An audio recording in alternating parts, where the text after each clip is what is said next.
Welcome back to the cabinet, and I'm happy that it's back for day two of our return. And we are going to jump right into it today.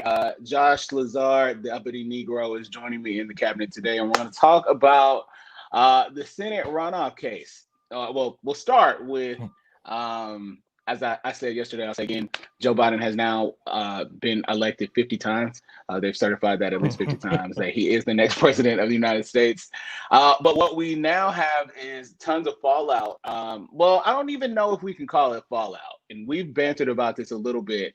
Donald Trump is a sore loser, but I think that's not news to anybody. I think further, he's a liar and a lunatic, but all of these things, he's always been these things. So this is not a surprise. I don't think any of us are surprised that Donald is any of these things.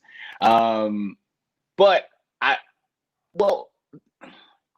Republicans are acting surprised though. And so you watched all of this kind of materialize and matriculate.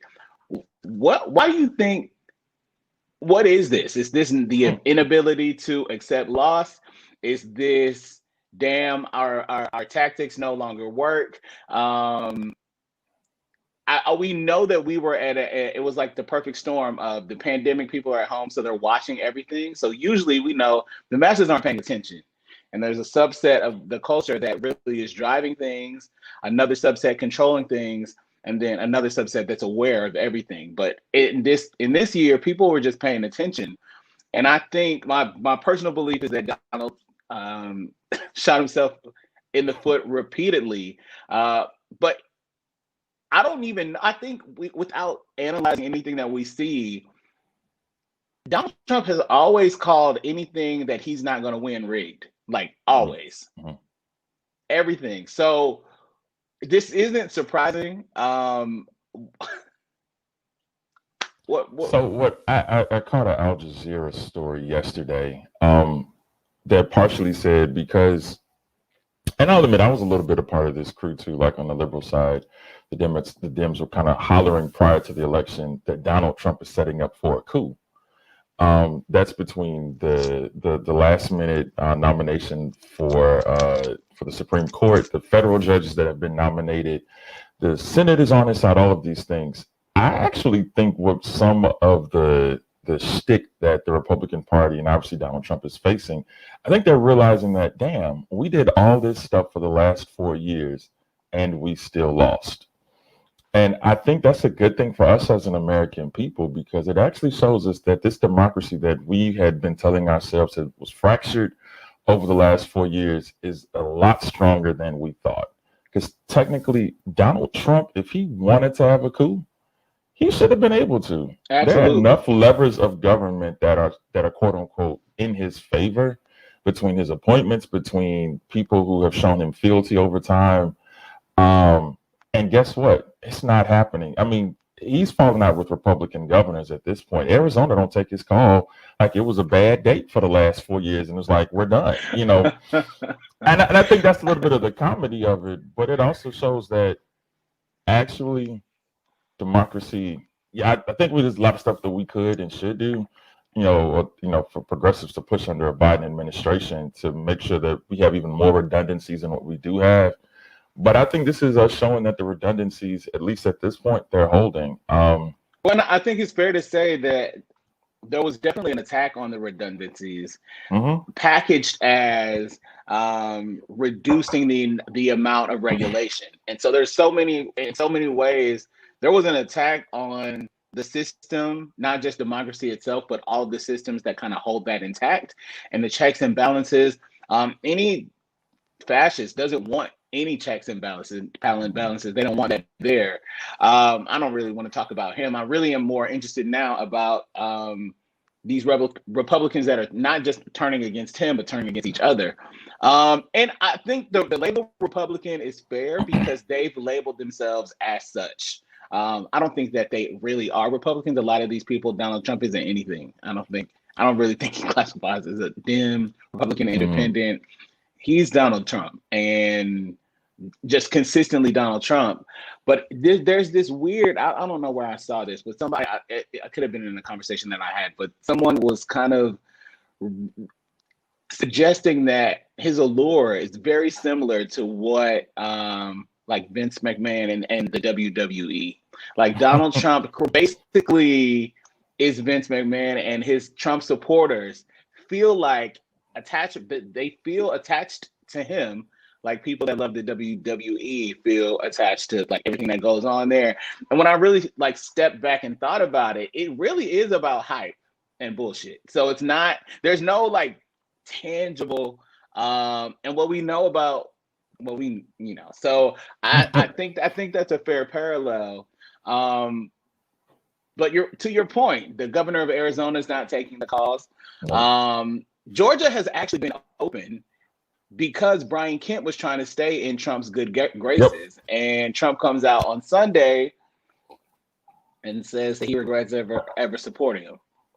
Yeah, and even still, the tweets that he's been saying, I'm just like, wow, like y'all are really falling out with each other here. It's comedy. so it's really comical to see, and one of the most interesting things that I saw was a billboard and now I was in Georgia for a short period last week, 2 weeks ago, something like that. Short period. Every commercial on the TV was about the upcoming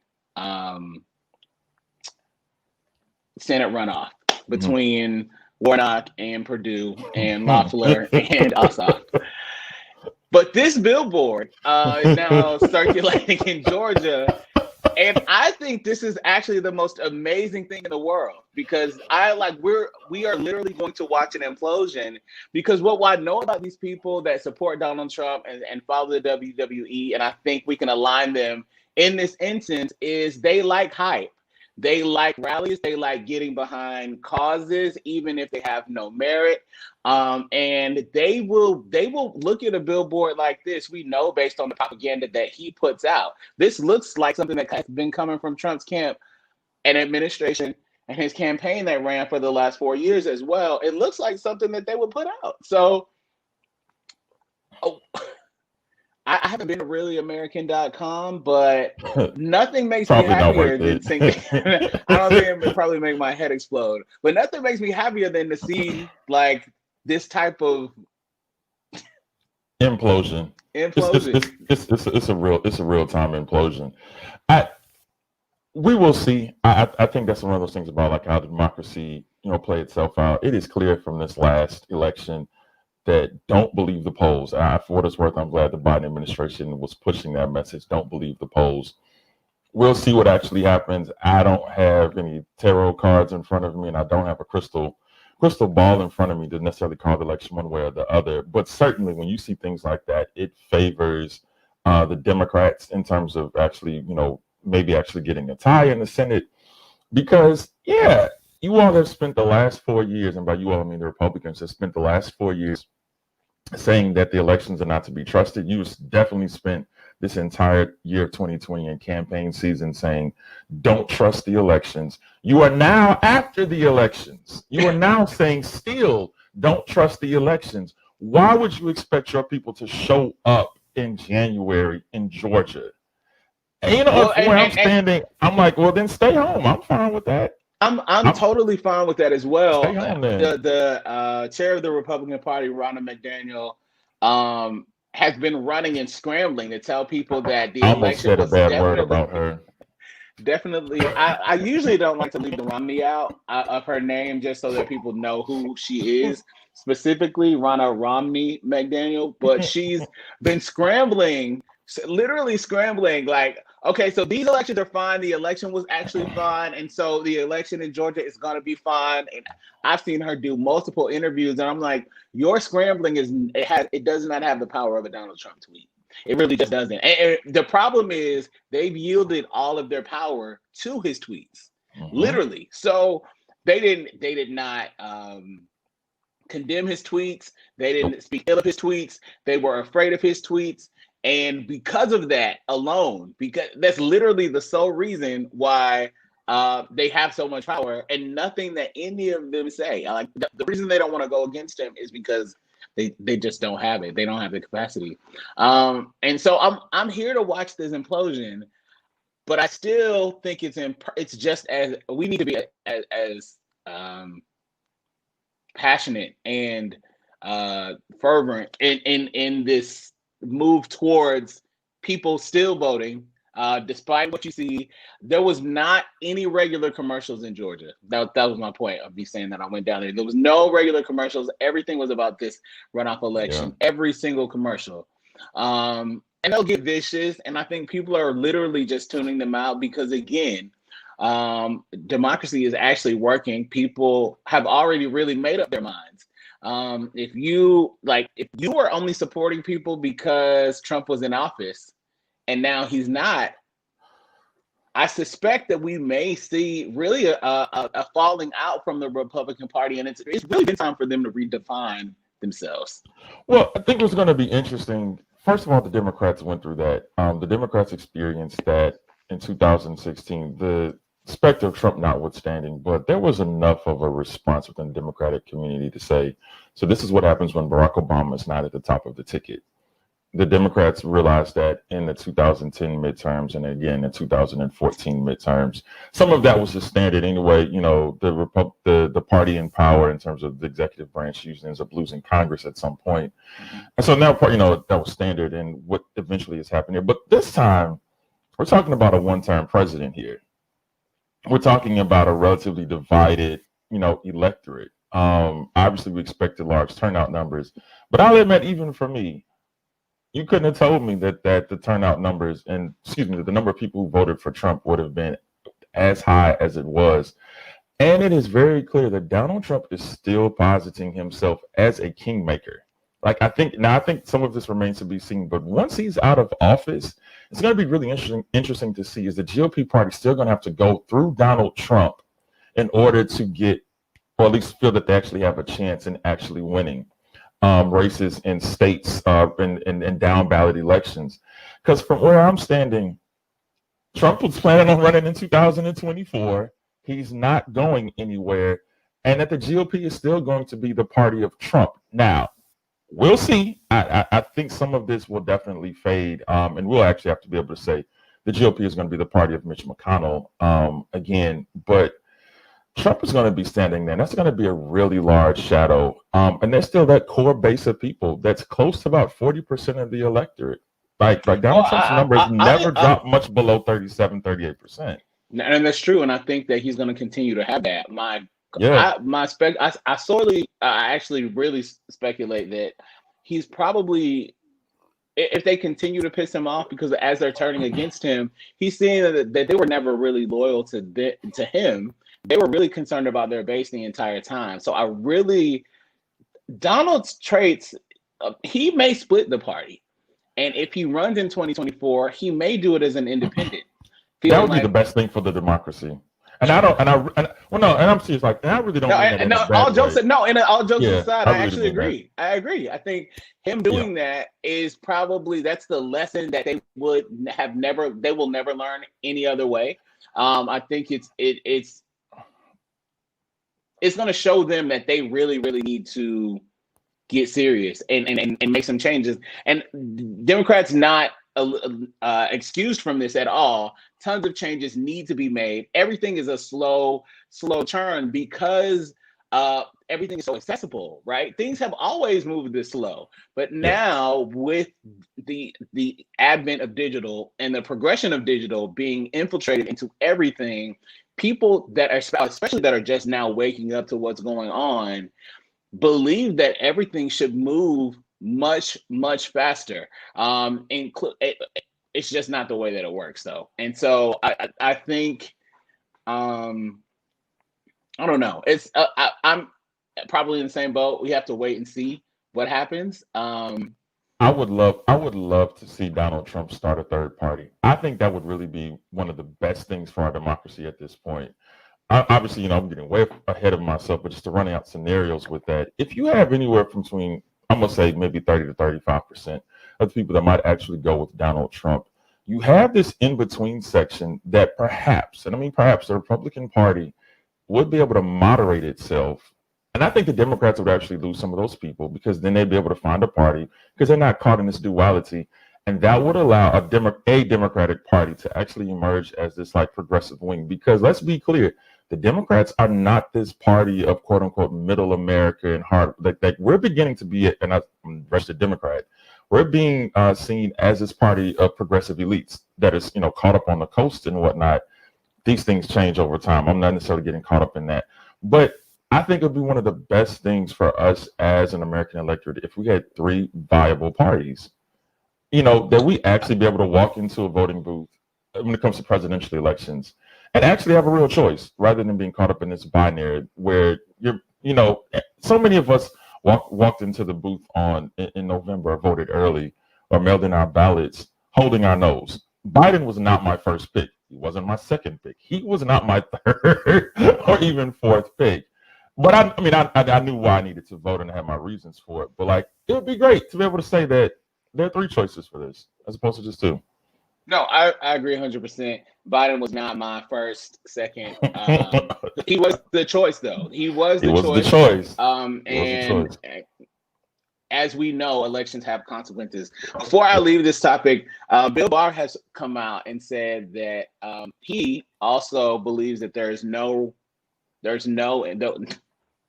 substantial proof that there has been any fraud at all.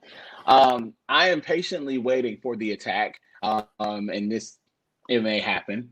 Should be coming around 8:30 a.m. Isn't that usually when Fox and Friends is on and Trump is tweeting? It's just like I am patiently waiting. I think he may give us like a Friday, Friday massacre, Friday dump, and it's just like I'm done with you and you and you and you and you. And really, I think. Also, one of the best things for the country right now will be for there to be a tie in the Senate. I think the way that history will talk about Kamala being the tiebreaker for even if it's for a short period of time, I think that I'm also leery just based on Joe Biden, his tendencies, his past, how much we will actually get done if that is the case, and. That's a whole nother conversation. So I'll leave that there for now because I want to jump into something else. But I think that we have to keep talking about it. I don't have to talk about Donald at all, but somebody's talking about him, and I think that's cool. So one of the not main things, but things that I like to continue to talk about is faith and where we are as a people of faith, and specifically with who I'm talking to. I do know that there's a handful of white people that feel connected to this show. I think that's wonderful. But they also know I'm not really talking to them. I think that we're hard pressed to say that faith for people that are even not religious today. Maybe you didn't even grow up in a home that was focused. You went to church every Sunday or anything like that.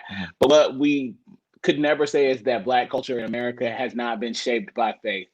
And really the Black church has played a part in so many ways.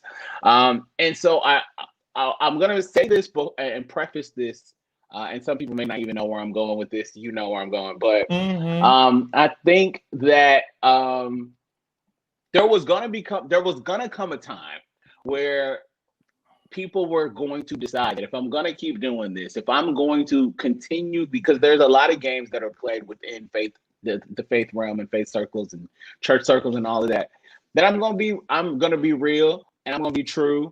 And whether the people that are in leadership can do that or not, you will start to find the people that are connected to these bodies and members of these bodies will want to be more truthful and stand in their truth while they are proclaiming their truth, amongst these people. That said, it's a very uncomfortable place because as I've had frustrations with faith leaders all year, I really don't think that I have seen and not to say that there are not, again, a handful of leaders that have stepped up and spoken out about racial injustice and spoken truth to power and have been not afraid to lose their political connections and their political friends and their stance in their community to stand for truth and stand in the gap for people. But dare I say, we're coming up on a time that the church doesn't stand for anything at all. They stand against a lot of things, and it's not really, they're not really standing in a way that makes it comfortable. I say all of that, and that was really loaded. to talk about something that's a little bit more petty. And it's to me, it's really minuscule. But I think that because it makes It news, is. That's the thing. Like, it it really is the is. most But minuscule thing in the world. It yeah, really makes no difference at all. I don't really have any. The way that I feel about it is like it is what it is, and it's always been this way. But again, like I said, people are tired of hiding pieces of themselves to fit in. So if you're just tuning into the conversation, mhm. we're talking faith now, and there is a singer by the name of Daryl Walls. I watched some interesting interviews. I'm gonna sidebar with you later about some other stuff Mhm. that I've happened upon. But Okay. there's a popular gospel group, the Walls Group. I believe they're a singing family. Mhm. The Walls family. Signed to the Walls family signed to Kirk Franklin or whatever the name of his label is, which again, I'm not shooting shots. However, Kirk does well for Kirk, has always done well for Kirk. But there are stories that we've all known, like that are I don't know why anybody would sign. And that's my point. I will leave it alone, but I don't know why you would sign to Kirk Franklin. The same way I don't know why someone would sign to P. Diddy, right? Because P. Diddy does well for Diddy. Diddy single-handedly has ruined careers. Single-handedly. Do you hear Like me? Single-handedly. single-handedly. And he's attempted to most of them that he's attempted to take down. One of the main ones that stood through the test of time is Mary J. Blige, because he tried to just murder and massacre her, and replace her with Faith Evans. But again, um, similar to Kirk, like Kirk, that's not what this is about. One of the singers in the Walls family, the group, Daryl Walls, has been in the news lately, and again, this is very minuscule. So I want to preface my statement with this being minuscule. What we're not going to do, we have the video. I'm not going to show the video because I'm just not, as I had a flashback of lawsuits today. So I'm not going to do that. Yeah, don't do that. Right, I'm not going to do that. However, you can search his name and be full, you're full throttle on, and throttle is the right word. Full throttle on the story here. Oh my. So Daryl has been viral a couple of times, and as the story goes on, you can really get wrapped up. I'm somebody that falls down rabbit holes because I just start going further and further down. And so Daryl has kind of been wrapped up in what seems to be like a battle of the sexuality, his sexuality versus the public, and everybody seems to be invested in it. And there was a situation that happened over the weekend where he posted a video this is over the Thanksgiving holiday on his close friends. And for those of you that don't know what close friends is, or you don't have Instagram, it's I'm not going to explain his close friends. You can look that up too. The video was not just screenshot from one of his close friends, but actually recorded on another phone as somebody played. Like, I feel like the intent to be messy here was just over the top, because the video that we saw was somebody recording a video. And so basically something that everybody didn't have access to, somebody had Mhm. access to, and they let somebody else record what they didn't have access to. In the video, Daryl's making out with what we can presume to be his boyfriend, man friend, whatever you want to call it. And then uproar ensued. He deleted his Instagram, and then the church started making statements. So there's I believe that there is a reckoning coming within the church that is kind of like the reckoning that's coming to the United States. Now, Yeah. the timing of the reckoning, I'm not an end times preacher, so I'm not going to be yelling that the end is near and Jesus is coming Sure. back, or the black church is over. I'm not yelling all of that, but there will be a reckoning, because the people that, just like in this country, that Mhm. hold the keys and the cards will die. They So will. even right, They will. so even if it doesn't change, or they don't move out of the way, and we have a long history of people not moving out of the way right now in everything, and it's really because of you could talk about the economy and inflation. Mhm. Miss Beverly usually would have retired by 55 or 60. She's Mhm. staying until 75 and 80. Nobody, she's irritable. She don't want to be there. These people can't move up in middle management. Yep. Most millennials aren't slated to buy their first house until they're 62. It's Yep. really bad out there, right? So on the flip side, in the church, you have the same thing. You have people that may be relics. It's time to move on. I grew up in this church, and I remember my pastor saying, he was like, I will not be here forever. He used to prep the people like that all the time.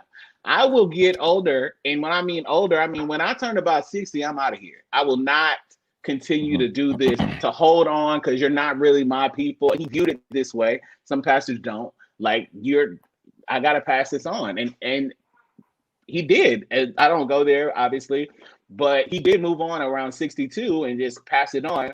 Sometimes that doesn't happen when you have people that kind of don't move out of the way, which I don't really know if that has anything to do with it. I just Actually, I think, think it does. I okay, think you're onto something here. I agree with you on this. okay.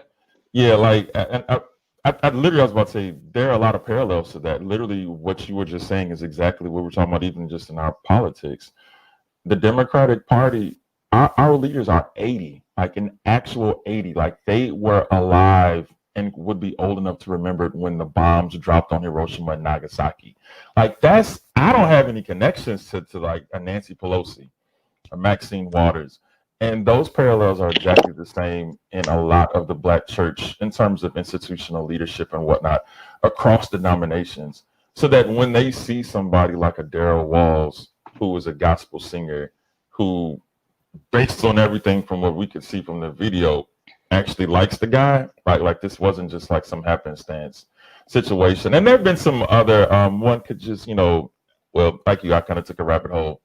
He's clearly known this guy for a long time. There's actually another video on the Walls group page that shows him doing a video with them. So the 80-year-old, people, 75 or 70-year-old people, well, yes, you got some who don't care about it, but then you have some to look at it and they don't have anything to respond to this. You know what I'm saying? Like, they don't have any framework with which how to respond to this and still maintain institution at the same time.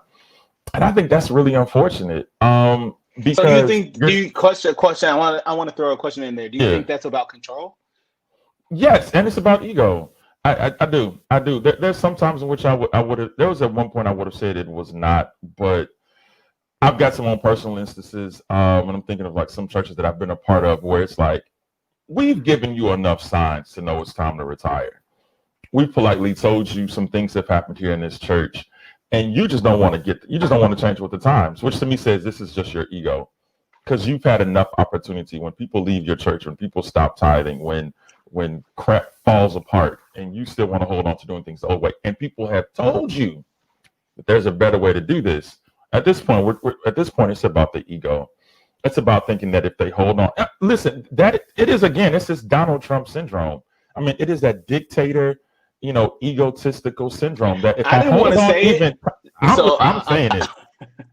Listen, it's this idea that if I hold on tighter, then I will, excuse me, then I'll be able to do that. Then look at every dictator in like almost the history of the world. Right before they see the sea change coming, the people at the gate, what are they doing? What did Hitler do?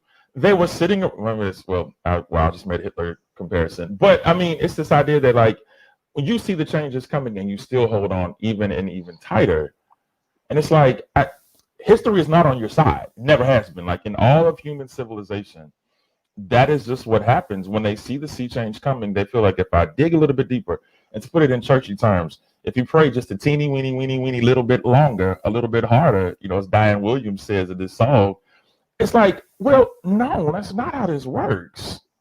You feel like if you speak tongues right, if you dance around and praise break long enough, then this change will, this change won't come because you're trying to hold on. I mean, like again, a little bit outside of the Black church. Just yesterday, six white pastors within Southern Baptist issued a statement to say why critical race theory is not compatible with the Baptist faith and message. Why? You all don't teach critical race theory at any of your white seminaries in the first place. But why do you feel the need to do that? Because what you're really doing is you're seeing the sea change happening. You're seeing the society change. And what are you doing? You are digging down even deeper and deeper into what you think you believe to be is right. And I think that's all that we see with this backlash against Daryl too. And I also want to say, like, there's been a lot of people who've been supportive of him. And I think that support looks really interesting. I saw a tweet just yesterday Well, so where it's let's go there for a second, because I know, because I got a I think tweet that I you're saw. right. You're right in line with where I am, and it's like, okay, so you're holding on because you don't want things to change, you don't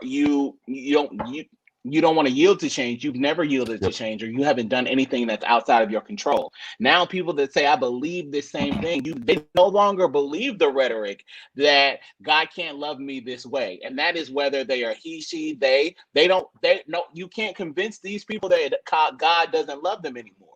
And so that's what you've done, which I has never really kind of been in line or parallel to how you view this Christ, right? I don't know how we ever came to those conclusions, but I understand the rhetoric, I understand the culture, I understand why you pushed it and why you've done this. So now you have people that are going to, whether it's subtle or in your face, that they're going to just be their authentic selves. It's fair to say in this instance that Daryl was being his authentic self to his circle, to his people, to his To close his friends. close That friends. I don't want to Yep. diminish where he right to he that was what mattered. He was being him to his close friends, somebody that he thought, which it's apparently that close friends aren't necessarily that close. Somebody that he thought Yep. was rocking with him, whether he swore them to secrecy or not. I don't think that was the. I don't even think that's the point. I think he was being his authentic self. His authentic self has now been put on display, and people don't know how to correlate it. And I have an interesting tweet. I'm going to hear your tweet as well. This tweet I saw yesterday. Oh yeah, that's the one I Thought was it was talking very, about. yeah. Yep. Yeah, Okay, this yeah. this So was it. Yeah, we're on the same page. this one is very interesting when it comes to the Black church, right? This I want to go through this just because the fact that this person even called someone by name, a song Right. came to my head. A song, like I heard the song that he's referencing here. It says Kira Sheard and all the other gospel artists in Darrell Walls' comments talking about they love and aren't there for him, but be on every record praying against the perversion and spirit of homosexuality. It's the cognitive dissonance for me. I hope Darrell Walls and any other Black queer trans person imprisoned by religion gets or get to experience the radical love of Black queer and trans community that they were promised would come from God through the church. I'm going to pause that right there and say that this man said a mouthful. I think everything that he said, though, was probably it's literally spot on, because the love and acceptance that the church offers, it often it only applies if you, in many places like this, again, this is not everywhere, it only applies if you follow the standards that they have provided, right? So this is the love and the acceptance that we have for you and that we're going to offer you based in our body, based on these guidelines that we, some man here, defined. And so if you don't fall within there, we believe we're going to tell you that our God can't love you, which is opposite of what he's feeling from another community. So in the same token, how do you support someone and say that you love and you're there for them? Or is this all BS? So If you don't address your rhetoric. But wait. I want to say one more thing. yeah, I do think that people experience points of enlightenment during their lifetime. sure. I think when people, it could be because you have a close friend that Sure. starts to display qualities that you just weren't aware of and weren't comfortable with, and you start to learn more, you educate yourself. The problem with people happening upon their enlightenment is that they often don't apologize for the hurt that they caused, or the hurt that they will say was unintentional. If it was unintentional, apologize. And I've gone here before. Specifically, I asked a question randomly, my inbox blew up. Has your pastor ever apologized to you? Not saying that your pastor could have never been wrong, or she could have never been wrong. But I think the posture of apologizing because of offense It's something that the church doesn't really practice. And so I look at the comments and I call BS because I just think that you're just trying to save face or save, gracefully preserve the facade of the relationship that you feel like that you have. It could be a number of things, but your thoughts. So there's a lot in there to unpack for me. I first want to give the disclaimer. I'm an ordained minister. Some of these conversations that I've had with my colleagues and whatnot, like you know, what I'm saying it's going to be hard for me to kind of speak unbiased about how I see these things. But kind of what you said about the apology. Number one, institutions don't apologize. As a general rule, institutions as a whole do not apologize. At best, you can get are individual participants within the institution or many institutions under that umbrella that might feel the need to apologize. So when I think about clergy and pastors and people who are in leadership in some of these roles who, at least on those micro levels, should be able to mitigate some of the hurt and harm. So I'm thinking of some of these conferences and stuff that I've been to. Now, you get some of these pastors and clergy off the record outside of their congregations, outside of the purview of bishops. They don't agree with half of this stuff that comes down from their institutions. They're actually on the side of the people. The problem is, again, how institutions function. They're caught between a rock and a hard place. They're caught having to, again, show some fealty to leadership and also at the same time show some fealty to their people and to their congregation. Because also, you have congregation members who don't agree with some of these things. And by that, I'm talking about like a Daryl Walls. Like there might be a pastor who would love to bring in Daryl Walls to sing at their church. Majority of the church wouldn't have a problem with it, don't even know that this even occurred. But all it takes is those 2 or 3 people who might sit on a deacon board, who might be, top tithers at the church, or if they're in a church that has leadership, they find out a bishop finds out that they invited them. Then you have a problem. Like there's actual rules within the AME church that actually prevent AME clergy from even just being in the same room as the same-sex marriage that it occurs. And it's just like, what is really going on here? And I get verklempt. I don't know what else to say beyond that. I mean, I just honestly think that this is the beginning of a conversation that has to continue. I mentioned it and I'm not going to go into my church history or frame of reference there, but I have also I'll say this part often. I've been thrown out of a lot of churches just because I voice my thoughts and opinions, and when I've told people that you need to apologize, and they kind of get off me, like you are going to be responsible for screwing this person up. So you should apologize, even if the institution won't. And you don't lose anything with that. You really don't. So I think that Can I ask you a question? Like Can I ask you this question? Like, what should I think he or she should respond to that tweet? Because while she is somebody who is close enough in our age, part of our generation, does she realize that she functions as an institution in that role? Like, does she understand the gravitas of that she can get in front of a church, in front of her daddy and in front of her mama and record these songs or say these things from the pulpit, but at the same time show up in comment section? Like that cognitive dissonance, like while it's boiled down to one person, that is what is emblematic of these institutions that me and you are talking about. Then at the same time, we will bring in these singers. We know their whole past and the whole story. But then you flip around on Sunday morning, you have a sermon or you have this, side throwaway comment. It's like, what did you need to do that for? Do you realize that there's this cognitive dissonance that is set up here? And it's, well, I could go on, but yeah, like I think he actually should really respond to that. I think a lot of things about this. I think that for the longest time, it was keeping people comfortable with A, coming back, B, paying their tithes, and C, not leaving. I think it's less that now. Another thing I feel there is that people are really good at doing institution, right? They are not at this. It's not necessarily. This doesn't necessarily have anything to do with faith per se.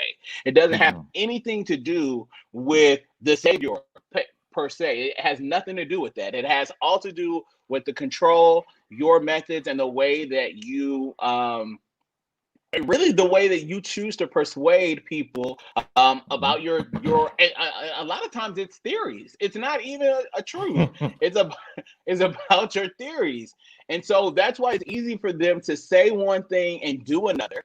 And so many of them have been playing that game for so long. The problem is a lot of them are playing with people that have never played that game before and don't care to preserve that for them. And so that's where it gets a little muddy. I think to your point though, Kiara could make a huge difference here if she addressed things that she said. Like all you got to do is say like what you really do believe, where you really stand.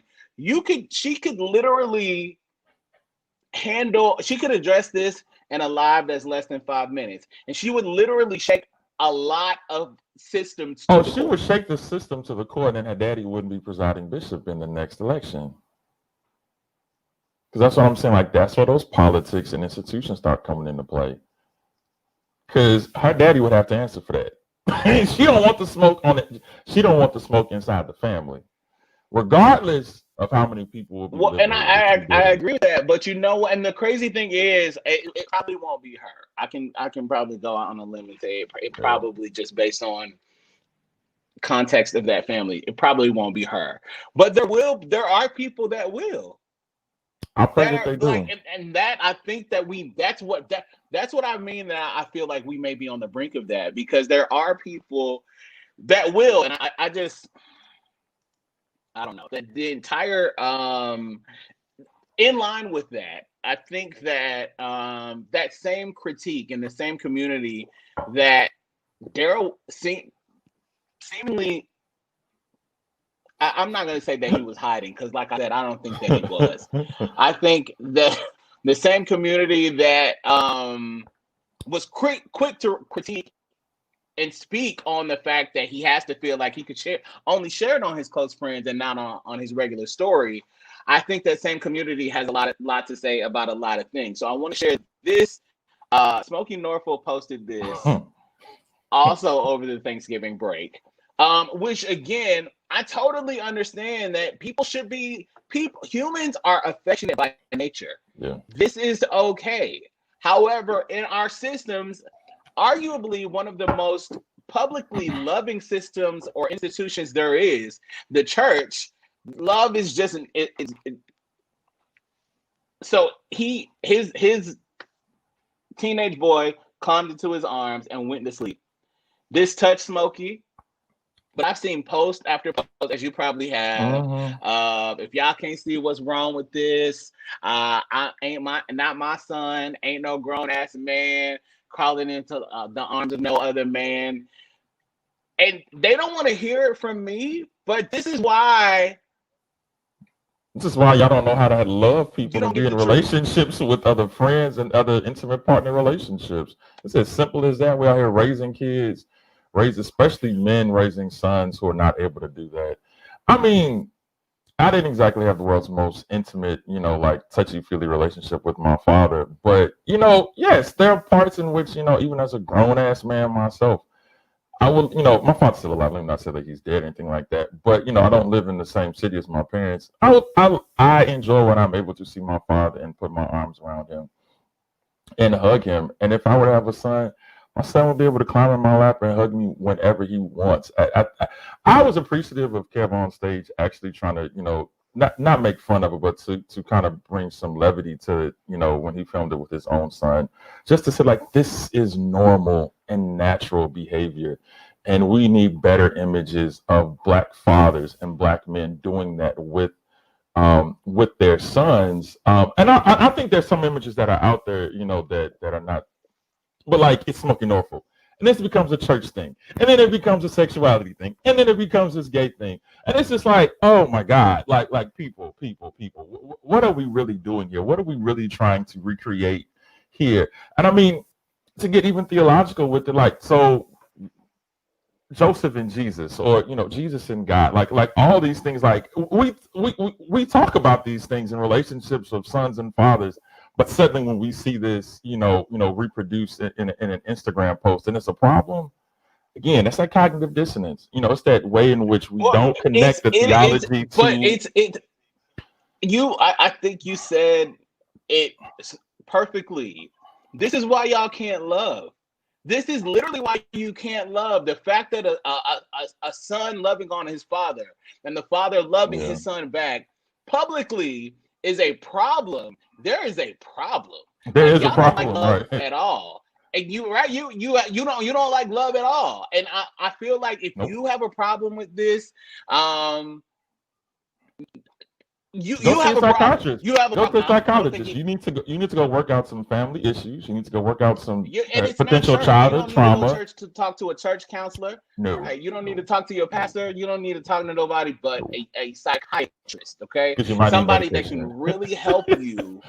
Yeah. Yeah, because if that bothered you, and the post that I read, what, and I know that I have to like I back because social media, especially because I know that a lot of people don't read, and I literally have to keep saying that, and who I'm talking to, you get it when I say that. I know if you don't read, it's very evident if you don't read. If you don't read anything at all, and then second, it's evident that you may have never been anywhere. This faux concept of how people should love, especially in this country, and then the subculture that we have in the Black community. If you had a frame of reference of what love looked like outside of the United States, you would never even. This is the last thing you would question. The last thing that you would question. It just Yeah. I just all right. Gotta love your people, man. Gotta love your people. I mean, and it is what it is. I think I want to fit one more in. I know I don't have Mhm. that much time, but what the hell? It was viral yesterday, and everyone, if you logged on to Twitter at a certain time, you know which Twitter I'm talking about. You saw people talking about slavery and the fact that they had the opportunity to be slaves, and what it looked like, what their slavery opportunities look like. It all rooted from a tweet.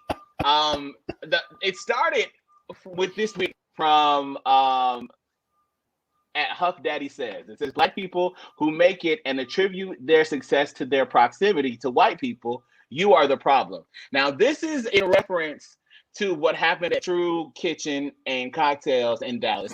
We covered that on the cabinet yesterday. If you missed that, you can go back and watch that. Lots of people saw a lot of self-hate in the way that he addressed it. It wasn't what he said was fine. I agree. You're not going to be reckless all up in my establishment. But the words that came out of his mouth, we didn't get to that part in the cabinet yesterday. Though I heard a lot of self-hate. I heard a lot of attributing what success looks like and what nice looks like to white people. And I think that that's what was addressed in this tweet. Next to this tweet, Lord help us, there was a response. And I like to discuss things like this with people who read. So Dan Bino says, from a business perspective, white folks are the leaders. We can learn from their success. We've recently been given the opportunity to have Black-owned businesses. Prior to that, we were busy being slaves. You can attribute your success to whomever, but never forget who you are. Now, and my examples of people that don't read, has actually moved to the #1 spot of someone that I could say probably has had some education. But education, I tweeted yesterday, and it was a very subtweet, but it really was relevant to this. The education is important. Education is not necessarily formal school. That was really in reference to Dan Bino, because I'm really, really confused, and I really don't know. I didn't know that we were busy being slaves for so long, right? Prior owning businesses. Yeah, my brother, like my brother, and I won't quote Cornell West, my brother in love. You're just miseducated on this one. You just miseducated yeah. on this one. Like, I don't know where to start with We were that what? one. We were not. And that's why I saved it for the end, because I knew I didn't have that much time. But I really want to say, from the business perspective, white people are leaders. But if you know historical context and you kind of look into that, they have led with things that we created. Consistently, Let's consistently, that's just consistently. the beginning. They have led with what we've created, literally, literally. But we were busy being Everything slaves, that you're so using. We were busy being slaves, though. We were also our women were actually raising and nursing their children, um, huh? while we Like were busy being literally, slaves. literally. Yeah, it's a misread of Busy culture. being slaves. I don't think it's just a really it's you. it's a bad read of It's clear culture. that you understand slavery. You know that slavery Yeah. happened, but this is we weren't busy being slaves. That just Yeah. that never happened. It's even Um, the fact that he even says the term I really slave. It's hate. just a misread of culture. We don't even say slaves anymore. We at least like their culture has begun and beginning to say enslaved Africans or descendants of enslaved Africans. To It's just a move complete. enslaved It's just that he because like he that's what we completely were. misses it. He That's what we completely were. misses it. It's comedy. It's It, just that's just not I like what you said about the education piece though, because I do think it that to again the Carter G. Woodson that there has been an intentional miseducation of the Negro here in this country. The fact intentional. Say that. Can like you? I need you to say that again. There has been an there has been intentional. an intentional miseducation of the Negro in this country. I mean, there is a reason why even Umar Johnson, to talk about him in this school, like has a little bit of substance to it, because it's the idea that we all collectively know and understand that the ways in which Black folk and Black Americans have been educated in this country is to have this, white cultural mindset, a mindset that will still be predetermined and predisposed towards understanding and ingratiating ourselves toward white supremacy and white standards of excellence and success and whatnot. So I think that's exactly right. So that when you see this tweet, and I get this is boiled down to 250 characters, however many it is now, it's like all of that miseducation, shows itself up in this tweet, which I think it's a little bit masterful that you can put that much miseducation into one tweet. I mean, the brother, like, if you can market that, I don't know, maybe you could sell it. But it's just so far wrong. It's so far off of culture. It's such a far misread and misunderstanding that, like, that's part of his mindset. I feel sorry for the brother, because he's lost. It's I really mean, bad. It's he's really bad. lost. Yeah, you're He's just, lost. and I He's really, lost. I literally, black culture. I mean, well, black Twitter commentary will always make Oh, it to sure. this show, right? It Yeah. all it always has a home here. I don't I don't delight in dragging people because of miseducation. However, I mean, loud and sometimes wrong it's is one of funny. the one. Well, that's what I'm saying. So when you're loud and wrong, and what Yeah. happened, you were Yeah. unintentionally loud, but you were loud because you were retweet, and now Twitter focuses on quote retweets. So now we can see how many people did that, and it Yep. just exploded. And I could not touch this because I All don't really know. It was news to me. It was news to everybody that we were busy being slaves. Um, right. and it's What was probably you? something that's going to make it into my Yeah. drunk rhetoric, this Friday Yeah. when Right. I'm Exactly. trying to wind Exactly. down. I Yeah. said, let me, I was It's like, what busy are you all doing week being a right now? I'm slave, busy being and a so you slave. just added I'm busy. You just added that to black culture, and Yeah. thank you for that. Um, all right, so that's it. I'm out of time for the cabinet. Okay. Josh, thank you for coming through. How do people keep up with you and your shenanigans and what you got going on? So since I'm no longer full-time employed, I'm even a little bit more ratchet. You can follow me on Twitter at the Uppity Negro. My Instagram is also the Uppity Negro. So yeah, those are the best ways to get in contact with me. Okay. Well, listen, the uppity Negro. I mean, now that I don't have to talk about Donald Trump, and I will be more into a black culture, I will need perspectives of the uppity Negro. So we will have you back. I All right. appreciate it, man. Appreciate you for coming through. That's going to do it for the cabinet. More Unmuted Nation continues after this.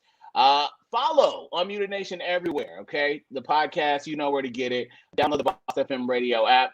I'm back with you in just moments.